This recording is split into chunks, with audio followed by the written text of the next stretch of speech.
Friends, a very good morning to all of you. मैं पूजा राय आपका अपने चैनल उत्कृष्ट एकेडमी अयोध्या में स्वागत करती हूँ। आज है 16 मई। आज हम डिस्कस करेंगे 16 मई के कुछ इम्पॉर्टेंट करंट अफेयर्स व उनसे रिलेटेड फैक्ट्स को। हमारे चैनल के साथ निरंतर बने रहने के लिए और अपना सहयोग बनाए रखने के लिए आपका बहुत बहुत धन्यवाद। तो शुरू करने से पहले कल के प्रश्न का उत्तर देख लेते हैं। कल मैंने आपसे प्रश्न किया था कि ASI archaeological survey of India या भारतीय पुरातत्व सर्वेक्षण किस मंत्रालय के अधीन कार्य करता है। तो ASI archaeological survey of India या भारतीय पुरातत्व सर्वेक्षण संस्कृति मंत्रालय के अंतर्गत कार्य करता है, मिनिस्ट्री ऑफ कल्चर, और इसके वर्तमान मंत्री यानी मिनिस्टर प्रहलाद सिंह पटेल हैं। तो ये था कल के प्रश्न का उत्तर।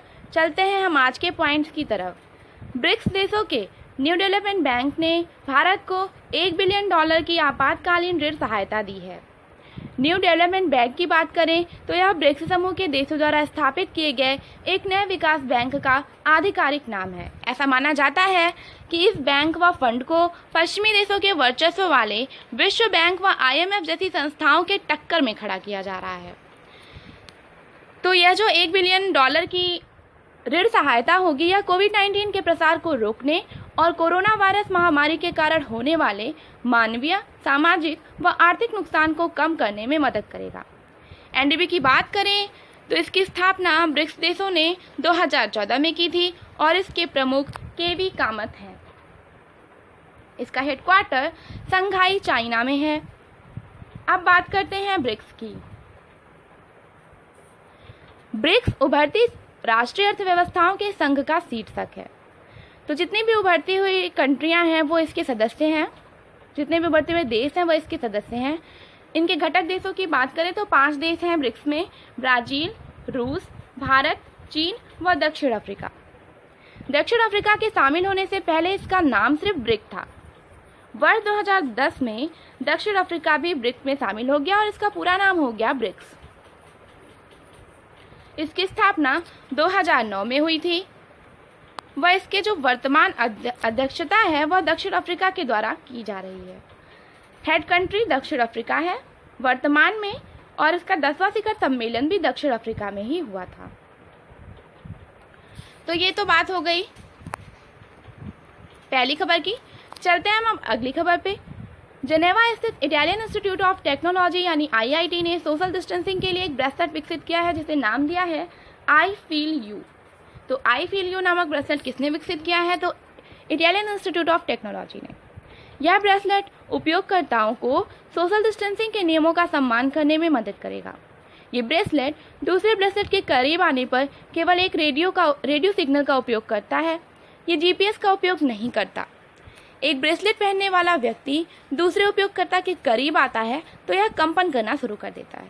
तो इस ब्रेसलेट को बनाने से सोशल डिस्टेंसिंग का पालन हो सकेगा। तो ये थी। चलते हम अपनी अगली खबर पे। पश्चिम बंगाल सरकार ने बागवानी व मछली पालन जैसी आय उत्पादक गतिविधियों के लिए 6 जिलों में 50 एकड़ बंजर भूमि पर 6 जिलों में 50,000 एकड़ बंजर भूमि का उपयोग करने के लिए एक योजना शुरू की है, मातृ स्मृति योजना। तो मातृ स्मृति योजना किसने शुरू की है? तो पश्चिम बंगाल सरकार ने। ग्रामीण बंगाल में लगभग 2.5 लाख लोगों को मातृ स्मृति योजना का लाभ मिलेगा। तो वैसे तो इसे 50,000 एकड़ बंजर भूमि का उपयोग करना है, परंतु सूक्ष्म स्तर पर 6500 एकड़ भूमि में काम शुरू किया गया है।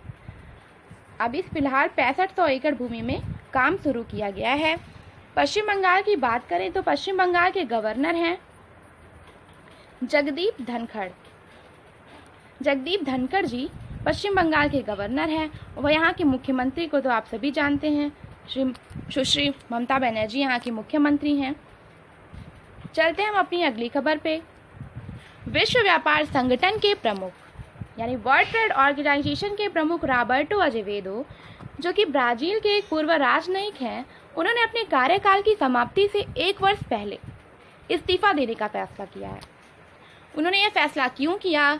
उनका कहना है कि वे अमेरिकी राष्ट्रपति डोनाल्ड ट्रंप के गहन दबाव से अपने 7 वर्ष के कार्यकाल को कम करते हुए 31 अगस्त 2020 को पद छोड़ देंगे।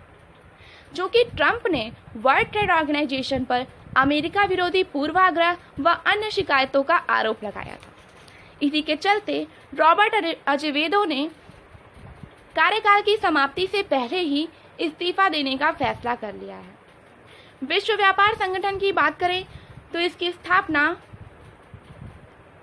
1 जनवरी 1995 में हुई थी और इसका हेडक्वार्टर जिनेवा, स्विट्जरलैंड में है। और विश्व व्यापार संगठन एक ऐसा अंतर्राष्ट्रीय संगठन है जो विश्व व्यापार के लिए नियम बनाता है। तो चलते हैं अपनी अगली खबर पे।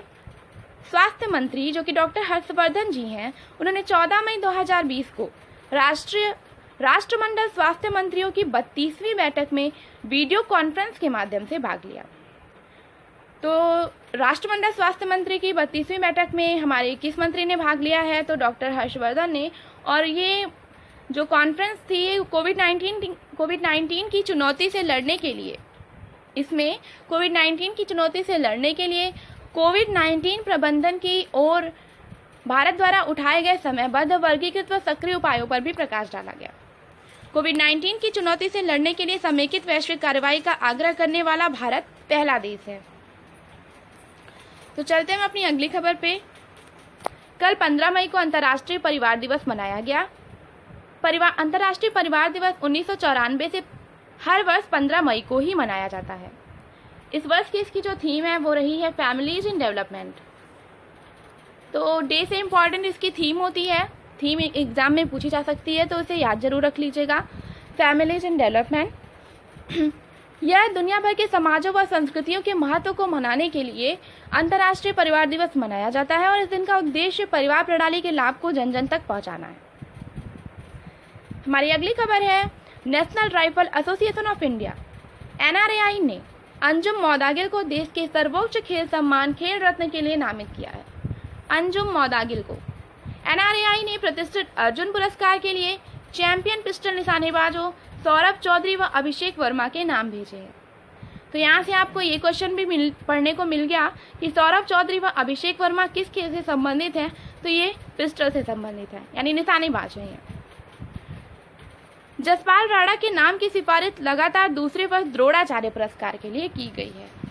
तो हाल ही में अंजुम मौदागिल को देश के सर्वोच्च खेल सम्मान खेल रत्न के लिए नामित किया गया है। और नामित किसने किया है? तो national rifle association of India ने। हमारी अगली खबर है भारतीय सांस्कृतिक संबंध परिषद ICCR ने एक नया गीत लॉन्च किया है जिसका नाम है यूनाइटेड वी फाइट। यह गीत जे अल्वारेज द्वारा लिखा व संगीतबद्ध किया गया है।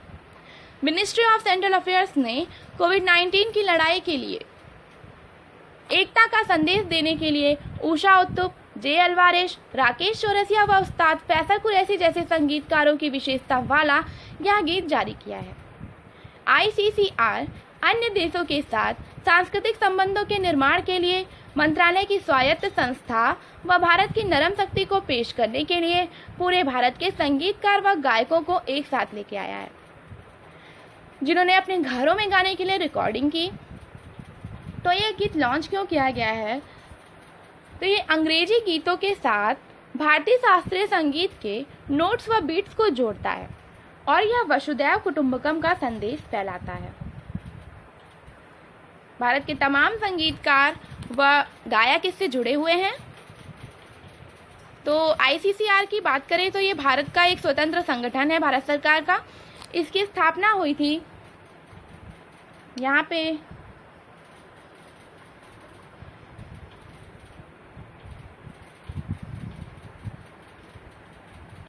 9 अप्रैल 1950 को हुई थी। यहाँ पे ये ईयर क्लियर नहीं है, तो ये 9 अप्रैल 1950 को हुई थी और इसका हेडक्वार्टर नई दिल्ली में है। चलते हैं अपनी अगली खबर पे। पाकिस्तान ने एक दिवसीय प्रारूप यानी वनडे में बाबर आजम को अपना कप्तान नियुक्त किया है।